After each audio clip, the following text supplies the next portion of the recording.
Welcome to the Thundercast, your Marshall Athletics podcast produced by the fans, for the fans. We're bringing you the thundering word on the thundering herd each and every week. So keep it right here. The Thundercast is on the loose.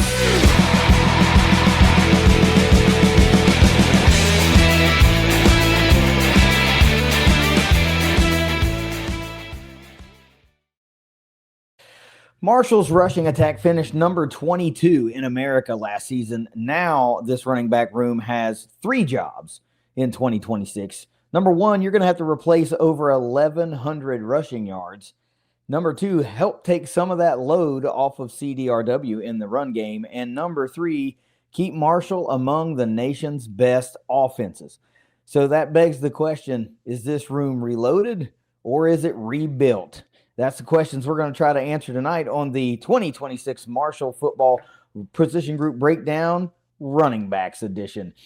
Thanks for downloading another episode of the Thundercast. You can follow us on Twitter at Thundercast_pod and listen anywhere you like to listen to your favorite podcasts. And, of course, if you're watching, you've already found the Thundercast YouTube channel. While you're there, click subscribe, like, and hit that bell notification so you never miss an episode when we post one. And if you would, click the button for the hype points. It really helps push the videos to more home screens, and the more people we can reach, the more herd fans we can get informed. Russ, great to be back, continuing the Thundercast Position Group Breakdown Series for 2026. Been really popular so far as the norm. So let's dive into one of the most, I would say, anticipated breakdowns of the series, and that's running backs. This is got to be one of those featured positions given what we know about this offense. So let's talk about some particulars real quick, and I'm going to get a quick reaction from you. Position coaches, this unit is coached by Rod McDowell, year 2 at Marshall, part of Tony Gibson's inaugural staff. Has been with offensive coordinator Rod Smith for a number of years, was also on the Jacksonville State coaching staff with that high-powered rushing attack, and now we're trying to see that year-over-year improvement here with the herd. Phil still has this unit ranked tied 8th in the conference. I don't know how I feel about that right now, but tied for 8th with Louisiana and Coastal. So that doesn't leave too many more below the herd when you're tied with 2 other schools for 8th. No preseason love for the herd from Phil still, which is, I can't say it's surprising, but, man, this was a top unit last year, and no love. I guess that tells me that running back success in his eyes is driven more by the offensive line play because they got love, and quarterback play because he got some love, but not for the running backs. And this will maybe be a running back by committee this year, so maybe not any one particular piece of the puzzle merits an all-conference selection for Phil Steele. How are you feeling about this room despite what, I don't know, the naysayers might be saying? I'm feeling good and I'm feeling bad simultaneously. I'm right there in the middle. I've got some things that I love and I got some things that I'm concerned about. And as we break this down, I think it'll be obvious why I feel that way. But it's just one of those things that you just have to replace so much. And the more we break it down, the more it'll be obvious. So let's give a little context like we try to do with all of these position groups, and we'll go over some of those offensive numbers from 2025. 22 nationally ranked rushing offense, 2,364 total rushing yards as a team. Roughly half of that is now gone, and 197 rush yards per game, which was a pretty damn good total to have, and 23 total rushing touchdowns on the ground. So I'm with you.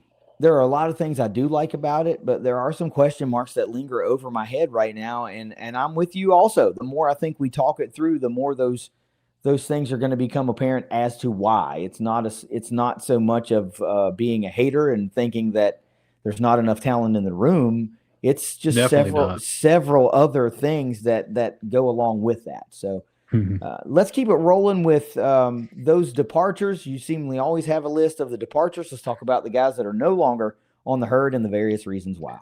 Yeah, departed from 2025. We got Michael Allen. He ended up transferring to ECU. Justin Williams Thomas transferred to UMass. Antoine Roberts transferred to Arizona. And then Tony Mathis Jr., eligibility.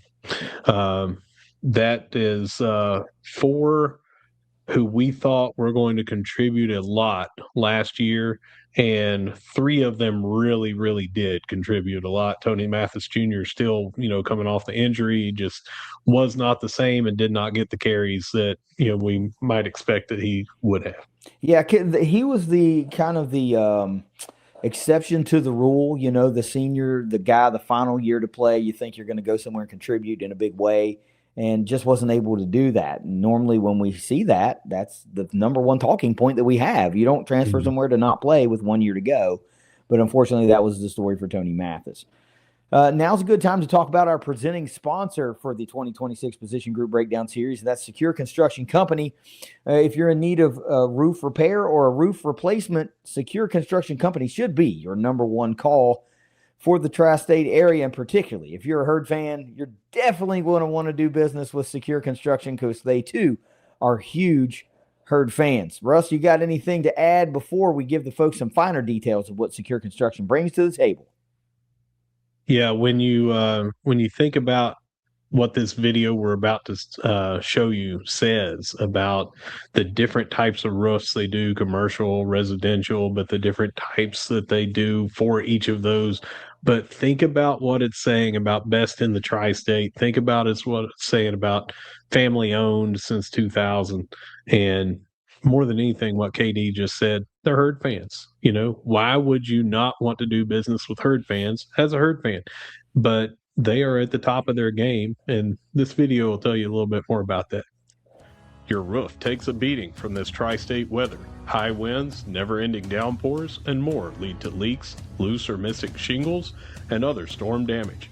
Don't wait until it gets worse. Get Secure.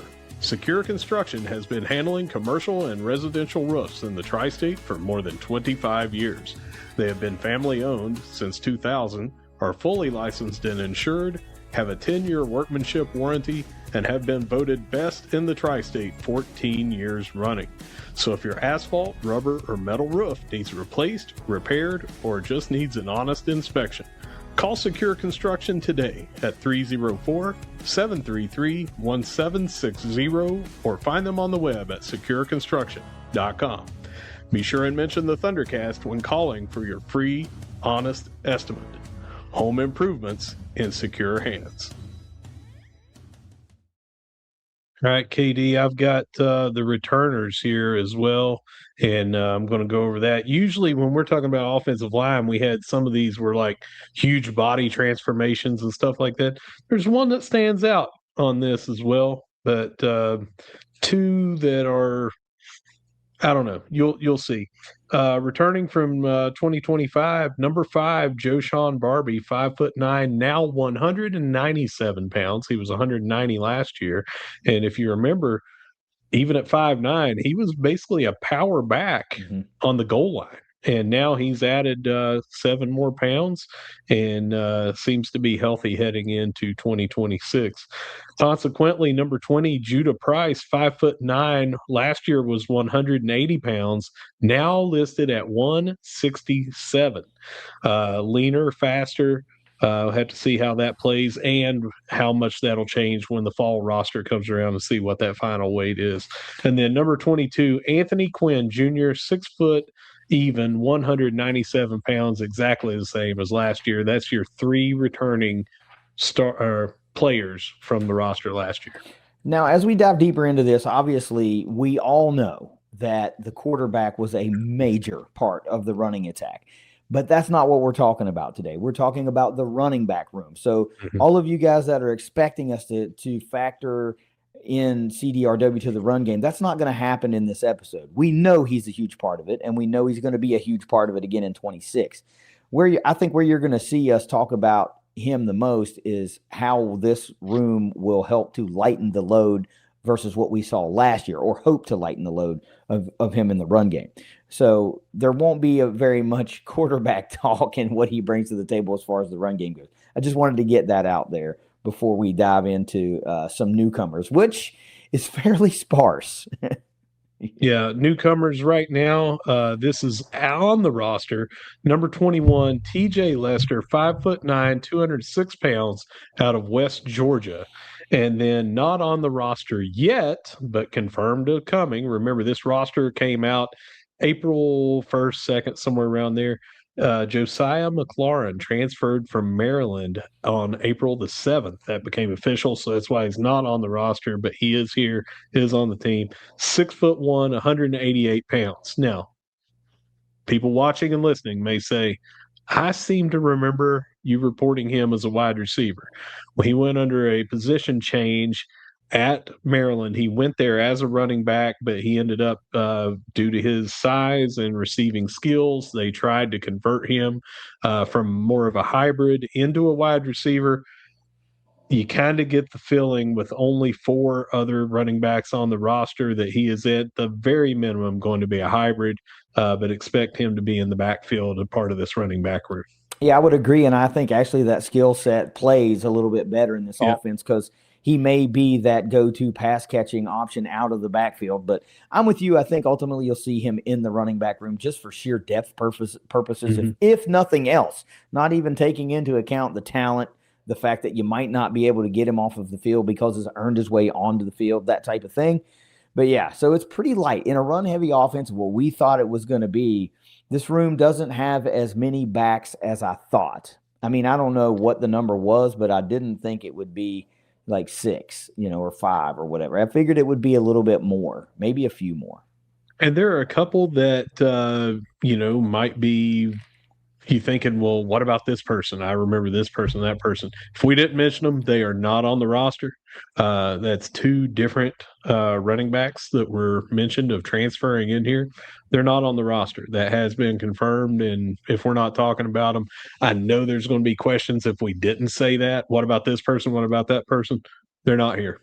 That's right. And if they're not talked about, they're not here. Now, of course, we do realize there could be a roster update, like in the case of Yeah. McLaurin, but the ones that we have not mentioned are also confirmed to not be coming here. They're not here. So let's talk about some projected starters. I really didn't know how to do this because this isn't a traditional thing like an offensive line. So Right. what I did do is under my projected starters header, RB1 and RB2. I just figured Okay. that's the way to go. And then 3, 4, 5, and whatever else was into my heavy contributing category. So I can do that. I think everybody, though, once we get to talking about what each of these guys is and brings, any one of them could be a starter at any given game, depending Yeah. on how the matchup is. So don't take this necessarily as a measure of talent. At least in my opinion, the way I look at it is this is a tool chest full of guys that just they have different skill sets. Yeah, So let's talk about this individual room and what it means to be a starter. If you're an offensive lineman, or even more, if you're a quarterback, you're going to play the entire series. But, there's such a thing as a passing down back, a pass blocking back, a third down back, a fourth down back. So just because you weren't in on the very first play of the game, technically you weren't a starter as a right. running back, but you may have more carries in the opening series than the starter. So that's why this is always the hardest one to label someone as a starter, because you could have 3 people in the opening series getting touches. And not even just the opening series. I think we saw last year that you could see 3 backs each with 12 carries. Right. So Mhm. starter at that point is just a word. It Right. means nothing throughout the You course literally of the got game. the first carry of the game. That was Yeah, that's right. So who is your, for lack of a better term, who's your RB1? RB1 for me is Joshawn Barbie, and I'm putting him there because he has the most returning stats from last year, but also he was going to be featured a lot more last year before the injury took him out for a few games. And then when he did come back, he was more put in only for like those goal line carries and things like that, to where even though he played in the games, he was not what you were expecting from Joshawn Barbie, just from a probably a cautionary standpoint, I would say. Yeah. He's my RB1 as well. 5'9". You said 197, 7 pounds up from last year. But the redshirt senior, also very experienced back. He came in from McNeese with over 800 yards rushing, and we had clamored about that when he hit the portal and came to Marshall to begin with. And we thought, wow, he's the most accomplished of everybody that had come in that transfer class. And it just the way the bounces fell and the injuries came, it didn't allow him to fully just get in a groove and get going. It felt like once he got going, that's when the injury occurred, and it just slowed him down a little bit. But earlier you said even at 5'9", 190, he seemed like a power back. But that's what he's felt like to me all along. And 197, I think, just adds to that. He's the power back of the room, of the guys. He's the power back. He's your best short yardage option. He's your goal line runner. He's your physical tone setter. You know, he can easily handle 10 to 15 carries a game, maybe more, but you don't want to workhorse the guy because you don't have to. But I do expect a big increase in the workload for Joshawn as long as he is able to stay healthy, man. He's easily my RB1. Who's your RB2? It's right now TJ Lester. That's who I'm projecting in there. Any of these other guys, I feel like they're not a distant third. I think that they could go in for number 2, number 1 very easy. I think that right now, though, TJ Lester is my guy. I think Tony Gibson's high on him. He mentioned him specifically when we had him on the show. What's that been now? 6-7 weeks now. When he talked about him after the spring game, he was very high on TJ as well. 5'9", 206 pounds. He is the largest back by weight, not by height, but largest back by weight. And Barbie is second, all the way down at 197. So he's got 9 pounds on everybody else. So even at 5'9", I feel like he'll be a bruiser. Yeah, TJ Lester is my RB2 right now as well. True sophomore, big portal edition, man. Big portal edition. Dazzled in the spring game, really caught our attention quite a bit. Feel like he's the explosive home run hitter of the group right now. Not that any of these guys can't catch a seam, see some daylight, and take off and be gone. He gives me more of the like Rasheen Ali vibes of the group right now to make a comparison. I'm not saying obviously that they're the same guy, but to put it in context for Marshall fans, that's the vibe I get. He's your home run hitter. He's your guy that will keep, Ali wouldn't break one until like the 14th or 15th carry of the game. You know what I mean? It was always 3, 4, 5 yards, whatever. And then bam, 65 yards to bust the game wide open. And that feels like what TJ Lester's bringing to the table right now. High ceiling, maybe the highest ceiling in the room for what he could turn into. I think this dude is built for the Rod Smith offense. I really, really do. He could be Marshall's next 1,000-yard back. I'm not saying this year, but I think he could be Marshall's next 1,000-yard back. But he's got to prove that he can come in and be a true RB1 featured guy at this level in this offense. But I sure do like him as RB2 right now. Let's just say, who's your RB3? Well, I didn't really have them ranked that way, Sure. so I've just got them under heavy contributors, but I'll mention Judah Price next. Very hard worker, extremely accomplished coming out of West Virginia high schools with the Kennedy Award.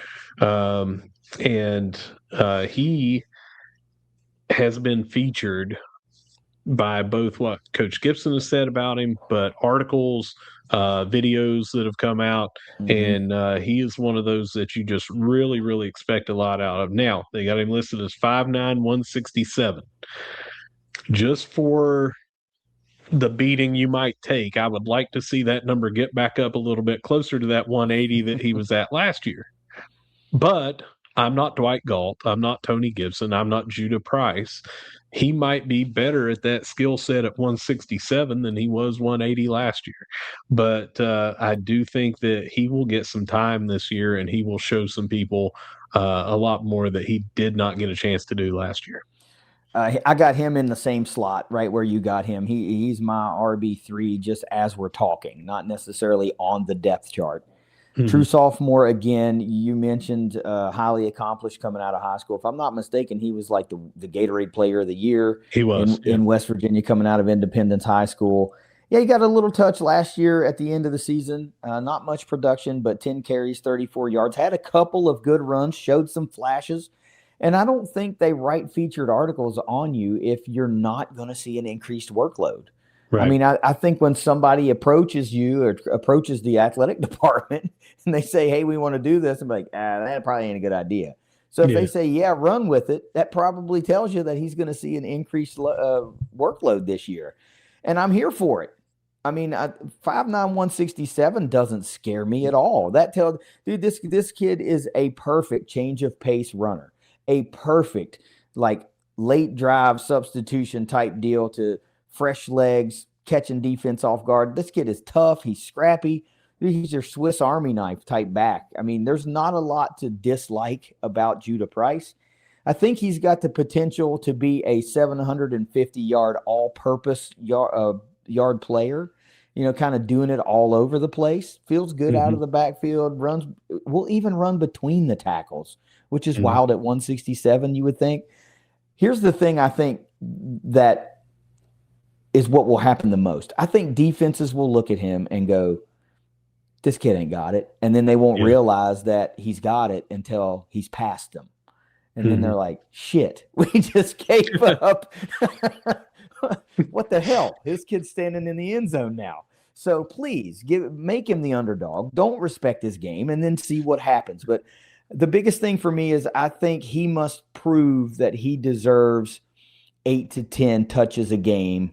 You know, he's going to have to prove that because even though it's a sparse room, there's still not a whole buttload of touches to go around in a game when you're factoring in CDRW. So that's the biggest prove it for me that he deserves to get 8, 10, 12 touches a game at some point.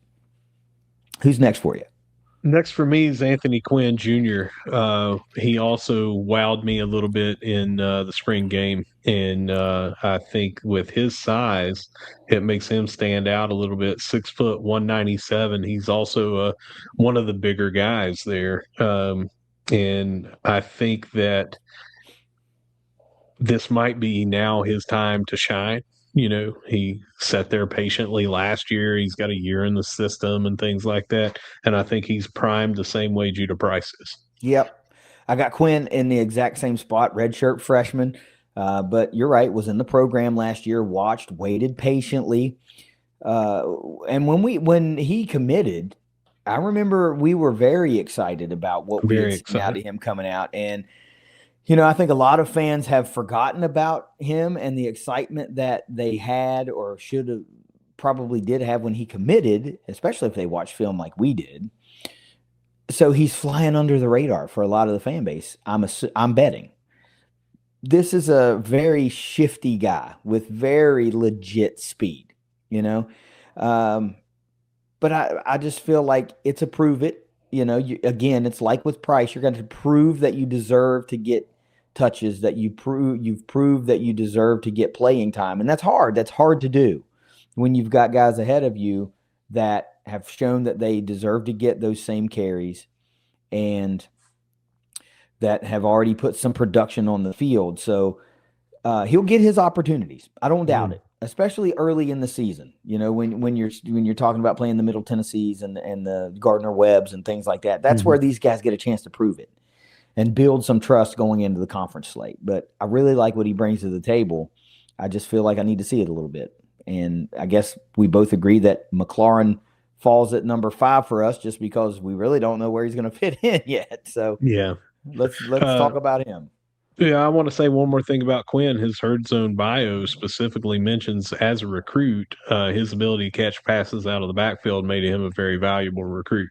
So just another thing in this offense. Mm-hmm. McLaurin, I think, is going to add a lot of that of what you just mentioned. You know, he might be that back that can line up and be a wide receiver that's just a little bit behind the line, behind the slot, in this ever changing, ever evolving high explosive, what we feel like is going to be offense. But he's got size at 6'1", 188 is what he was listed at last year. But that was when they were trying to make him into a wide receiver. It would not surprise me for him to come here and add a little bit of muscle for more of the pounding that he might take as a running back. So I could see him up at the 195-ish mark, which would also make him one of our larger backs. I tell you where he fits in the mold for me in some places is I look at him and I think this could be an offensive chess piece because you don't know exactly where they'll put him at any given moment, and he could be your motion weapon, your jet sweep candidate. He could be the guy that turns into playing Floyd Lacey's role when he was in the backfield last year. So you're right. He could line up in the slot. He could line up in the backfield, but us talking about it is one thing. He's got to prove that he's got things that other backs on this roster don't have. So finding a way to get on the field is I think what McLaurin is tasked with.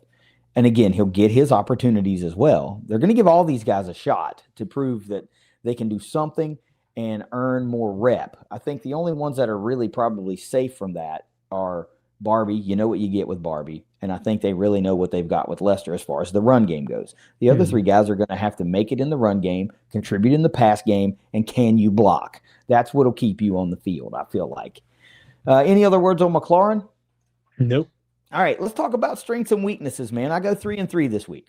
Same with me. So I'll go first. My number one is untapped potential. Barbie showed a lot of what he could do last year before him being hampered with an injury, as we stated earlier. And to me, I've got Price, Lester, Quinn, and McLaurin all seem to have breakout potential. Everything that we've already said about them and the heavy contributors, RB1, RB2, all that, they all sound to me like if something happens and they got thrust into 10 to 15 carries a game, we could go, yeah, that's the guy. To me, all of them have that potential, but right now, untapped potential. Yeah, and I feel like that is directly contributing to this preseason ranking of 8th in the conference, because it's a lot of, well, what's it going to be? But they did that last year.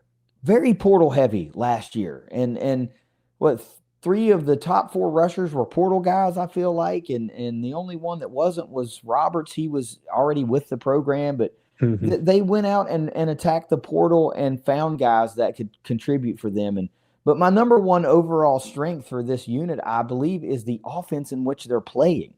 The flexibility that this offense gives is just off the charts, and you have to at this point factor in what Del Rio Wilson is going to do in the run game and how that's going to make it easier for running backs to find running lanes, because you have to respect what that guy will do. And you also have to talk about the offensive line and how that's built for the run game primarily. And you even have to talk about this receiving core that they went out and curated off the charts that you're not going to be able to cheat up and put an extra man in the box. So all of those things make it easier for these running backs to run and find success. And I think that's the number one strength. But it is a lot of show me. I will 100% agree with that. It's a lot of prove it. But there are worse offenses to try to prove it in. I'll tell you that. What's your number 2? Well, my number 2 and my number 3 are exactly what you just said. Number 2, this offense does not burden one back with taking 25 carries a game, giving opportunities to stay fresh. You start looking at who had the most carries last year from the running back room. You never saw anyone in the 20s to 25 range and things like that. So that just means you're going to be fresher in the fourth quarter. That means you're going to be fresher game to game. And the way this offense is styled, that has to be an obvious strength. I agree. Obviously. My number 2 strength is you got coaching continuity here, man. The Rods have been together for a while. Rod Smith, Rod McDowell, entering year at least 4, maybe 5 together. And they are so like-minded in the archetype of back that they want for this offense. I mean, come on. Three backs, 5'9", sub 200 pounds type thing. There's obviously an archetype that they feel like is the best type to fit in here. It's not a big bruiser, it's not a tall, lanky back. It's not. It's the shorter statured, stocky, speedy, that kind of thing. And they got a room full of them. Mm-hmm. But this coaching continuity is a huge deal. We talked about it when we talked about the hiring of Tony Gibson and the assembling of that staff, and we looked back at what Jack State did year over year with their rushing production. And now here we are. It's the year over the year for Marshall. And we expect this run game to just take off, right? Mm-hmm. Because that's what these guys have historically done together. They've just increased production. This is another huge strength for the room. So, I mean, the offense itself and the coaches, I hate that it seems like it's not about the players. It's very much about the players. But the system that they're in is just setting them up for success, I feel like. Yeah. How about number 3? What's your third? Well, my number 3 piggybacks off my number 2 and echoes a lot about what you said for your number 1. This offense gives an extra heavy supplement to the running back room from the quarterback rushes. 941 yards and 8 touchdowns came from the quarterbacks last season. Nearly 1,000 yards came from the quarterback position. So that takes a lot of the load off. It's right there with the not having to do 25 carries a game, but also when they cannot just key on the running back, that is going to make your rushes that much more because they have to be aware of the quarterback while they're doing that. It's a huge strength. Mm-hmm. Yeah, I mean, it is. Obviously, it is. And of course, what we've been talking about a lot is hopefully being able to reduce some of those carries and take away some of those hits that land on your quarterback. I think some of that was out of necessity last year because of injury after injury after injury. And we saw that it hampered the production of CDRW late in the season because he was a step slower than he had been in weeks previously. So, that's got to be one of the goals. I'm sure it's one of the goals for this coaching staff in this room. My number 3 is the sheer plethora of skill sets that each back brings. Even though the physical build might be really similar, the skill sets are a lot different. So you have flexibility there as well. You've got Barbie, who's a power shifty back. You've got Lester, who's an explosion back. You've got Judah Price that can be your change of pace, that sneaky fast back that I feel like will be underappreciated or under disrespected to a degree by defenses. And then you've got Quinn, who's just ready to break out now that he's healthy. And then you've got McLaurin, who's Mr. Versatility. So they're going to be able to do so much with the limited personnel in this room that I feel like what we're going to see yet again is what we saw last year, which is whoever has the hot hand is going to continue getting carries. So I'm optimistic about what we're going to see. It's just the sheer amount of production that has to be replaced is what's mainly concerning to me. So to that end, let's talk about some concerns/weaknesses. Well, you got ready to read mine off there because number 1 for me is a lot of production is gone from 2025, and a lot of that was from experienced backs. A combined 1,351 rushing yards and receiving yards is no longer here, and a combined 313 returns. So again, rushing and receiving, 1,351 is gone. Rushing and receiving, 313 returns. Yeah, that's my number 2 overall concern. I mean, you lost an entire committee, man. We lost the entire committee basically, except for Joshawn Barbie, and that's a lot to replace, and here we are sitting here talking about we want to see an uptick. We expect to see an uptick in rush yards. So not only are you going to have to find an additional 1,100 yards, we're talking about maybe finding an additional 1,000 yards as a team or something on top of that. So it's a huge concern. Luckily, I feel like they're up to the task. We have a stable of backs that, if healthy, are able to accomplish these lofty goals that that we are so easily laying out for them to achieve. Yeah. It's so easy for us to say, just, Yeah. you know what, you should just rush for 5,000 yards and it'll be fine. Well, they sound like managers, right? When you're in sales or production or whatever, it's like, hey, what you did last year, tack on 25%. So, Just do that. That's not a big yeah. deal. All So right, what's number two. your two? Yeah, Number what's two? number two for me is proven depth. The depth is there, but it is unproven at the D1 or FBS level. Who will step up, especially if there are multiple injuries like there were last year? Last year, we had a lot of upperclassmen.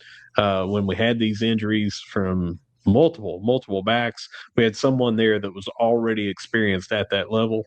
This year, we don't. 313 combined yards returned for us, but Lester is the only other one that had any kind of meaningful production at the college level. Yeah, that's a true concern. Depth as a whole, because of the sheer number of backs listed on the roster right now, one or two go down like we saw last year, you're going to be hurting pretty quick, as far as depth goes. My number one overall concern, I can't call it a weakness because a lot of these guys are gone now, but my number one overall concern is you're breaking in a bunch of new backs. You're not really sure how sure-handed they are. Ball security is number one for me. And because we all know that a fumble is just the worst. It's the worst. So the football's got to come first. Protecting the football has to come first. Explosive plays, they just don't matter if you turn the ball over at the end of the play. How many times have we seen with our own eyes a herd player about to cruise into the end zone and get the ball punched out, on the 10? And you're like, well, that was deflating. And I'm not saying that this is I'm not pointing a finger and saying they can't hold on to the ball. I just don't know because we haven't seen a lot of these guys run a lot of carries. They haven't had a lot of touches. So that's just a general concern. It's not necessarily aimed per se at this particular group of guys. It's a general concern until I see that we have 5, 6, 7 sure-handed ball carriers. How about number three? Number three for me, you mentioned earlier about a certain archetype, but to me, it's a bit of a concern, and that's size. 3 of the 5 backs are 5'9", and 4 of the 5 are under 200 pounds. Now, Barbie is right at that 200-pound mark. He might even be there come fall, for the roster. But right now, we're talking about some smaller backs, so you don't really have that thunder and lightning traditionally that you could put in. Now, Barbie, I think, is very much so a power back, but he's got the speed as well. Lester seems like he has the size to be a power back. Quinn seems like he has the size that he could be a power back. But right now, 3 of the 5 are 5'9". 3 of the 5 are under 200 pounds. I mean, I don't envision myself as a Division I running back, and I'm kind of right there in that wheelhouse. But I'm also 46 and out of shape, but it is what it is. Fair point though. Traditionally we're used to seeing Marshall have some sort of bruiser on the roster that contributes, some sort of bruise. Sometimes they're even featured. You think back and you look at a guy like Devin Johnson, for example. Oh yeah. Big time bruiser. Yeah. Big time bruiser. Featured back almost 1,800 yards, and I mean, in 2014, amazing guy, amazing back. But there's also been bigger guys. You think of guys like Doug Chapman, or even the smaller statured guys like Ahmad Bradshaw ran so angry you didn't want to get in front of the guy, But there's just not a true bruiser on this roster to soften those defensive lines early in games, soften those linebackers early in games to make those running holes maybe a little easier. But I just don't think that's the offense they want to go for. This isn't a 3 yards in a cloud of dust. They want to try to out-finesse you and outspeed you, and I'm cool with that too. My number 3 concern is one that has been hanging over my head and the heads of all of us, and that's how do we reduce CDRW's run load and keep him healthy for an entire season? And that's the concern. I would like to think that they would love to take 10 to 20% of the run carries out of his hand so he doesn't take 10 to 20% of those hits, you know. But when you get into November and you're in a conference race, good Lord, you want your quarterback one to be healthy, you know? And I think, I mean, the injury can happen at any time, but the fewer hits he takes, obviously, the better chance he has to stay closer to 100% longer. So that's my concern. Where do those carries go? And who picks up that slack and who has the hot hand and will they be able to keep a hot hand so that CDRW doesn't have to spearhead the rush attack yet again. How about let's get to the Thundercast 5, Russ. Who's your biggest loss from a year ago? For me, it's Antoine Roberts. He was the leading rusher out of the running back room, and he also had, even though those other people transferred and had an additional year and they went somewhere else, I legitimately thought that might have been their last year. Williams Thomas, I felt like had another year, but I did not think Michael Allen was going to have another year that he could go somewhere. So to me, I was really excited about Antoine Roberts having another year after the year he just had, him transferring out, being the year that I thought he was going to be another, featured back here, and the year that he had last year being the highest production. That to me is the hardest. He's my hardest or my biggest loss as well. And, him being able to lead the room in rushing, and he put it all together in about a 3 to 4 week span. I mean, he just had like 2 or 3 great games back to back and took over the rushing lead, and some other guys got injured, and that's why he was thrust into action. But we started to see why he was so hyped coming out of high school and ended up at Wisconsin, who has a unbelievable lineage of running backs. And then he came here and kind of got lost in the shuffle a little bit. And then we got to see a little bit of it. And I thought, all right, this will be your featured guy next year. It was kind of surprising to see him hit the portal after setting, waiting, then getting a little bit of action and making the most of it. And I thought, all right, now he's primed to really do something. It was a little bit of a letdown when I saw that one come across the news wire, but as it is in today's game, you just roll with the punches and you let the process play out. And who knows, that Antoine Roberts roster spot could have turned into TJ Lester's roster spot, and maybe we get to be dazzled by somebody else. Who are you most excited to see this year?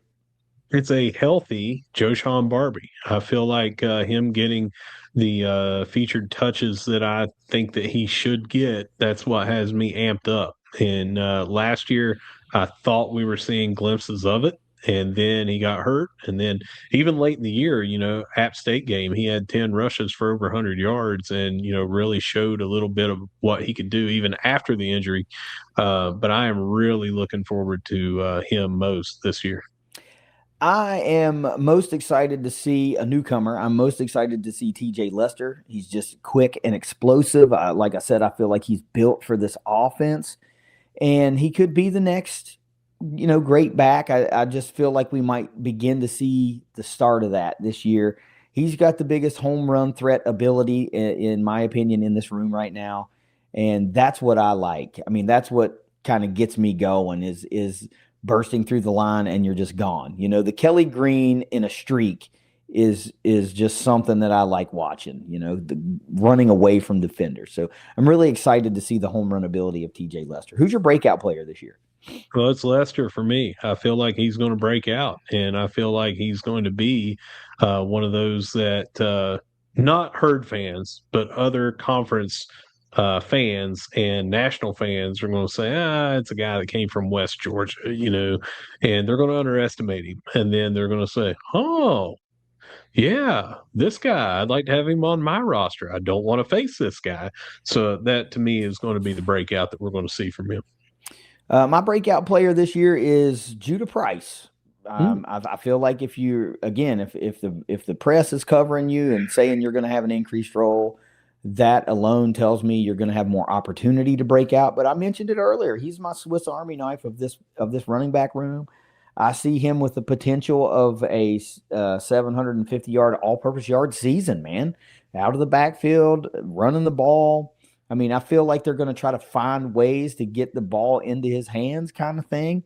So I think he could break out in a very big way. And being that he was an in-state talent that stayed in state and sat up north and came down here and sat for most of the year and then got a little game late in the season and kind of showed what he can do at this level. And I feel like it's his time to take it up a notch or two. Who's your MVP of the unit? It's going to be Barbie. And I feel like he is now the redshirt senior and hopefully coming in healthy after the offseason and everything. And I feel like when all's said and done, he will have the most touches and the most yards and the most touchdowns and the most production. All of that leads to now from the running back position is going to be MVP caliber. Joshawn Barbie's my MVP as well, man. I feel like he's going to be the guy that's going to be doing a lot of the dirty work this year, getting a lot of those tough yards, keeping drives alive. I don't know, body blow offense, absorbing a lot of hits, dishing out a lot of punishment. I mean, he finishes drives. He's going to be the guy that finishes long drives with touchdowns. Like you say all the time, don't get six or don't settle for field goals when you need touchdowns. He's the guy that's going to get you into the end zone when you want to finish that off. The guy just embodies the personality of what Tony Gibson football is from an offensive standpoint. He's just tough. He's tough as nails. He's hard-nosed, and he's just a blue-collar back. That's what I feel like. And that's very much the identity. Tony Gibson has said over and over, we want to run the football and we want to stop the run. And you need a guy like Joshawn Barbie to be your primary ball carrier, to set the tone for what the room's going to be. Man, just look at the family that he comes from, too. The Barbies travel all over the place. They come up here for every game. But even when he was on the shelf, they were going to away games and everything. And we've had the pleasure of talking to them a little bit. But the posts that Mr. Barbie will put on Twitter from time to time is, this is what we signed up for. There's never been a, hey, my son needs to have the rock more. There's never been it's push him, coach, challenge him. This is what he's here. He's built for this. And he has instilled that in him. And you can see it on the field when he runs. He's not here for a free ride. He's here to be challenged and see what he can do, Yeah. Yeah. And I think a lot of fans appreciate that. In a world where it's really easy to say, hey, I deserve this, this, and this. Joshawn's like, I'm here for the work. Yeah. I'm here to work. That's what I came here for, is to work. Yeah. Who's your sleeper? It's McLaurin, and it's because there's so much unknown about him. He went to Maryland, but he doesn't have, I think, 3 touches average a year or something. I think it was 3 and 2, or may not have even played last year. But he was undergoing the position change and things like that. And he's just very intriguing to me, and that to me shows sleeper potential. That he was going to a Big Ten school and he had offers from here and there, and they saw enough of him in his receiving game that they wanted to make him a wide receiver. So he's got that hybrid ability. He's got the rushing ability. Very sought after, and put up some great stats in high school. So to me, that's just wrapped up in a bow. Sleeper. Yeah, and I mean, first of all, he's my sleeper as well. And I want to say from the outset, I also think Quinn has the potential to be a sleeper, because so many people have forgotten about him from a couple of years ago, and that he's just been there waiting patiently and is now ready to roll. But McLaurin, to me, for exactly what you said. I mean, his skill set was tried to turn his skill set into something else, but he's a more natural fit, it feels like, as a running back. But the pass catchability doesn't go away. You don't just forget it, and it's ever present. And the fact that a fan right now at Marshall can't go onto the roster and click his name and get a look at that just says sleeper. He is completely off the radar for a lot of fans right now. And I'm not sure if enough of them, by the time the first game comes around, will remember to go and look at the roster. And they'll be learning about him for the first time in game 1 or whenever he gets his first action. And I'll go, who the hell is this guy? I don't remember this guy. That's sleeper. That is definitely the sleeper. That's a good point. What's your final verdict on the 2026 running back room, is this room better in 26 than it was in 25? Not on paper. It's not. The jury is still out because there's so many not outright concerns, but it's just unproven things. We don't have enough returning production. We got a returning player. We got returning guys that were here on the roster that didn't get a shot last year, but we don't have the returning production. So with all that to be said, to me, not on paper, we lost a lot of upperclassmen. We got some guys that are going to be getting their first ever true action at the D1 level. So on paper, no, it's not better than last year. I agree. Now, we've been proven wrong because of no production to bank it on many times. And I cannot wait until we are wrong and we do have better production than last year. But as of right now, no, I just cannot say it. I agree. I feel the same way. Even what we do know about, we don't know enough about because we didn't get to see enough of Joshawn healthy and at his best. We know that he is a very capable runner. He is an explosive back to a degree. He is a very tough back. We know he can be a de facto workhorse if you need him to be. I don't want him to be. I want him to be, I want all these guys, I want these top 3 backs to be 10 to 15 touch guys, because Carlos is going to get his touches too. He's going to have probably 10 to 12, and I don't think you want to be, unless it's working, I don't think you want to be up around that 50, 55, carry per game average unless it's working, because there's just unbelievable stable of wide receivers and tight ends that can also really do some damage in this offense. You got to give them the football somehow. But I'd like to see I'd like to see the ball get spread around a little bit, in the run game. They did it last year, sometimes out of necessity, but sometimes also out of who had the hot hand. But I'm with you. On paper, no, they're not better right now. They're not. Any final words on running backs before we get out of here? No.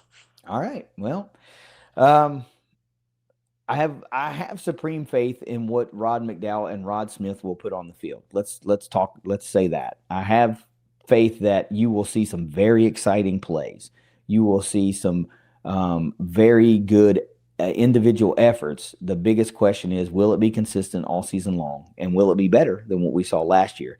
Will they have enough of a championship impact for the Herd to get them to a bowl game, into an SBC championship game, or more? That is the question that remains to be seen. Russ, take us out of here.